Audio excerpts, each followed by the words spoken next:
नमस्कार, मैं हूं आपके साथ नावेद माजिद और आप देख रहे हैं सी न्यूज़ भारत। वक्त हो चुका है न्यूज़ बुलेटिन का, जिसमें हम जानेंगे कि कहां ट्रेनों में लूट करने वाले 3 लोग हुए गिरफ्तार, कहां आचार संहिता की उड़ाई जा रही धज्जियां। साथ ही जानेंगे कि कनौजिया सीमेंट कंपनी के कर्मचारी क्यों है परेशान। इन सभी खबरों पर चर्चा करेंगे विस्तार से।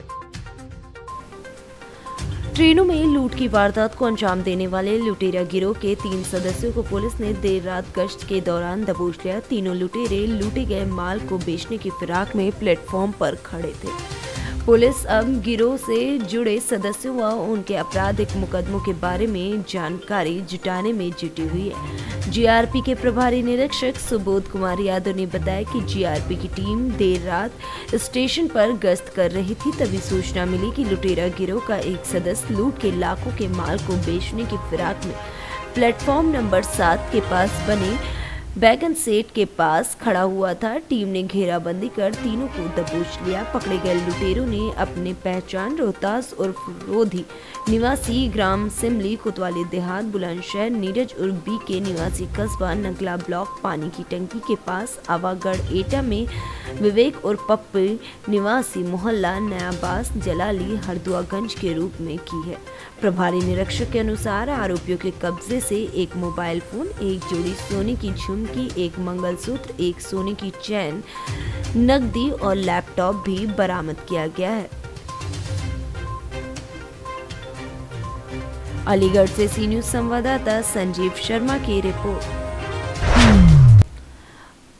अलीगढ़ जनपद के बरौली विधानसभा में आचार संहिता की खुलेआम धज्जियां उड़ाई जा रही, जबकि आदर्श आचार संहिता को लगे हुए काफी दिन हो गए और नामांकन भी चल रहा है और 10 फरवरी को इलेक्शन भी होना है। वहीं आप देख सकते हैं इन तस्वीरों में कि किस तरह से अभी भी भारतीय जनता पार्टी के निशान और नाम की पेंटिंग दीवार पर हो रही है और वहीं बिजली के पोल पर अभी भी समाजवादी पार्टी के भावी प्रत्याशियों की होर्डिंग लगी हुई है। क्या अभी भी प्रशासन को ये तस्वीर नहीं दिखाई दे रही है या फिर प्रशासन नजरअंदाज करने में जुटा हुआ है?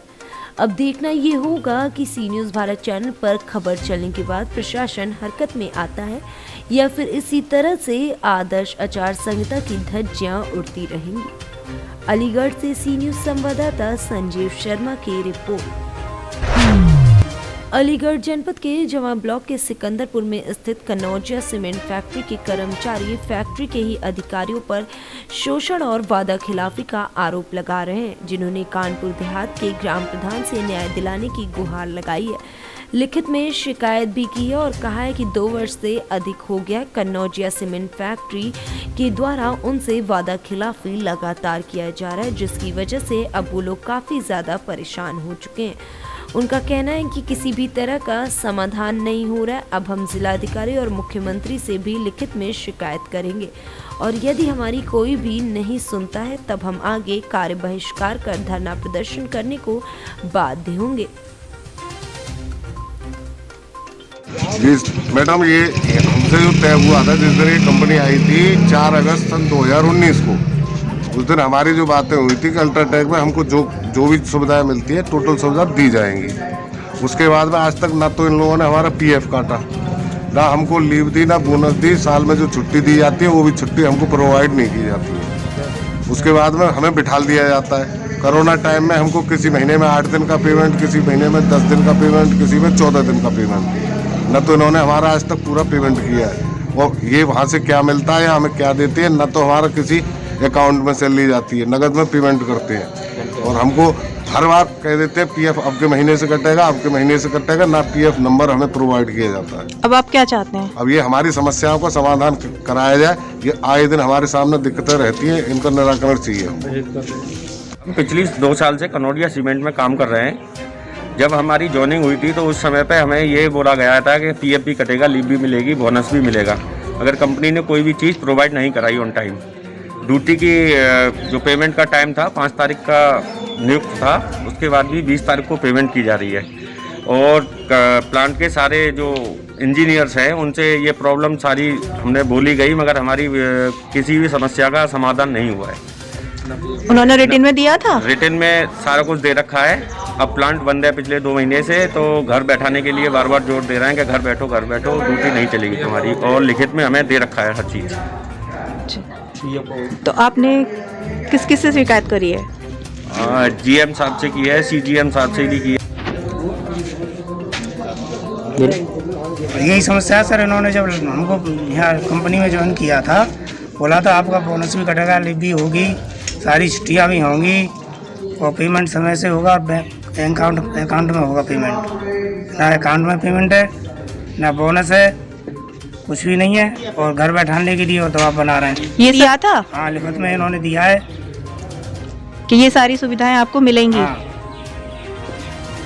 आप अब तक कहाँ कहाँ जा चुके हैं शिकायत करने? एक्शन साहब के यहाँ, CGM साहब के यहाँ, AC साहब के यहाँ।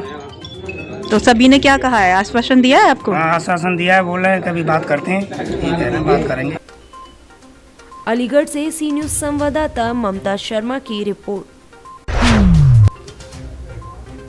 पहले चरण में 10 फरवरी को होने वाले मतदान के लिए 5वें दिन 13 प्रत्याशियों ने अपने नामांकन पत्र दाखिल किया, जिसमें अतरौली विधानसभा से सर्वाधिक 5, बरौली, छर्रा और इगलास से 2, कौलवा शहर से एक नामांकन पत्र दाखिल किया गया।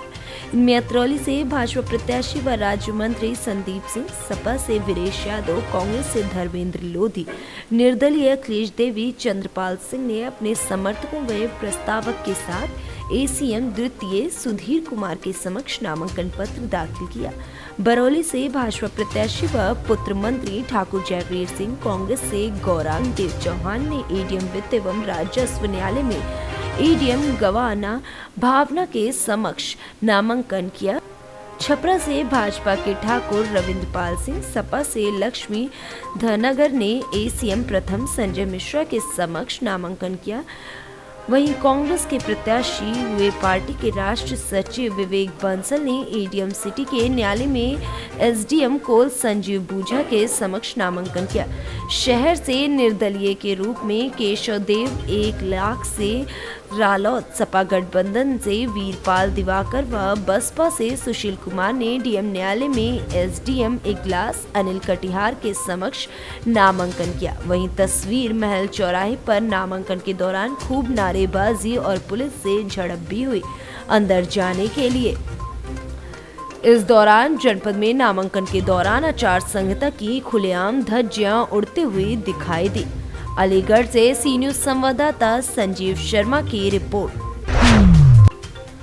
अलीगढ़ जनपद के स्वास्थ्य कर्मियों को छुट्टी न मिलने से स्वास्थ्य कर्मियों में काफी आक्रोश है। Uttar Pradesh basic health workers association के नेताओं ने मुख्य चिकित्सा अधिकारी के माध्यम से प्रमुख सचिव को ज्ञापन भेजकर सप्ताह में 1 दिन छुट्टी देने की मांग की है। इसके साथ ही नियमित एवं संविदा पर कार्यरत स्वास्थ्य कर्मियों के उत्पीड़न पर रोक लगाने की भी मांग की गई है, जिसमें अध्यक्ष जितेंद्र सिंह ने कहा कि स्वास्थ्य कर्मी 6 महीने से समस्त राष्ट्रीय कार्यक्रमों के साथ ही टीकाकरण कार्य में लगे हैं। साप्ताहिक छुट्टी के दिन भी काम करते हैं, उन्हें साप्ताहिक छुट्टी नहीं मिल रही है। इसके बावजूद इसके स्वास्थ्य कर्मियों के खिलाफ दंडात्मक कार्रवाई की जा रही है। अधिकारियों द्वारा अभद्र व्यवहार कर उत्पीड़न किया जा रहा है। इस मौके पर एसोसिएशन के मंत्री प्रभात कुमार सहित सभी कर्मचारी मौजूद रहे।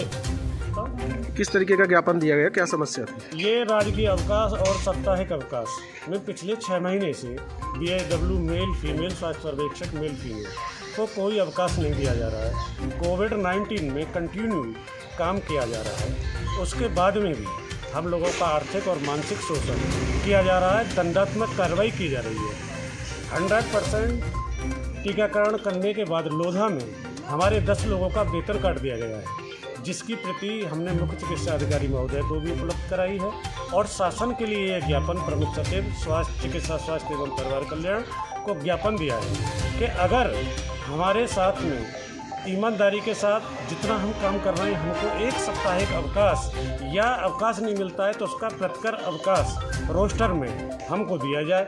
अन्यथा की स्थिति में हमारे कर्मचारी इतना मानसिक और उत्पीड़न है लोगों का कि कार्य बंद करके, कार्य बहिष्कार करके प्रदेश के आह्वान पर वैक्सीन कैरियर लेकर मुख्य चिकित्सा अधिकारी ऑफिस पर हम बैठ जाएंगे। कितने कर्मचारी होंगे लगभग? हमारे टोटल जनपद में 300 से 400 कर्मचारी हैं, नियमित और संविदा लगा के। किस किस जगह पे तैनात रहते हैं? जिस तरीके ये हमारे सामुदायिक स्वास्थ्य केंद्र ग्रामीण अंचल में जो 13 सामुदायिक स्वास्थ्य केंद्र हैं हमारे, और अर्बन में भी है हमारा शहरी जो हेल्थ पोस्ट हैं, सब पर हमारे ANM और हमारे BHW मेल फीमेल सभी तैनात हैं। तो सीएमओ साहब को ज्ञापन दिया तो क्या आश्वासन मिला? किससे? CMO साहब ने ये आश्वासन दिया है कि मेन 25 तारीख तक, मुख्य जो लोड है वो 25 तक है। हम ये आपका ज्ञापन प्रदेश को भेज देंगे, प्रमुख सचिव महोदय को, और हम कोशिश करेंगे कि आपको अवकाश, तो एक अवकाश या पद का। अलीगढ़ से सी न्यूज संवाददाता संजीव शर्मा की रिपोर्ट। फिलहाल के लिए इस न्यूज़ बुलेटिन में इतना ही। देश और दुनिया की तमाम खबरों के लिए देखते रहिए सी न्यूज़ भारत।